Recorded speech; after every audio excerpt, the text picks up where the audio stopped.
Hello everybody, bali, nandito ako ngayon sa may Fukuoka kung saan merong business trip ang Fujitsu, kasama ko, OJT. Magsa-set up kami ng network sa isang company.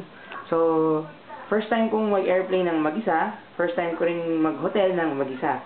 So, pakita ko sa inyo yung hotel room ko. Medyo maliit pero okay. Simulan natin dito. Yan. Sakatin niyo yung rock ng damit, yung sapatos ko. Ayan, ito, basahin nyo to. Ayan. Slippers here are not dispensable. Slippers are sold the reception desk. Ayan. Japanese na Japanese. The door.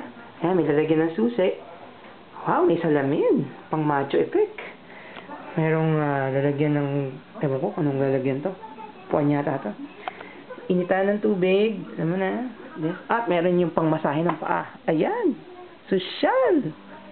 Basurahan. Yung desk, ayan, gamit ko yan, ha? Karat yung gamit ko. TV, at meron akong hair dryer. Okay, lights, ayan, salamin ulit. Yung kama ko, wow! Kasi di pa ako nag-ayos ng gamit, mamaya na, t-shirt ko, hinubad, yung mainit. Ayan, telephone, hello, hello. At merong alarm clock. Wow!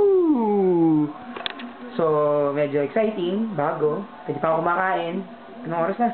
4:29 na, hindi pa ako nagtatanghalian. So, kain muna ako, balik ako mamaya. Kwento ko sa inyo yung ibang happenings. Bye-bye!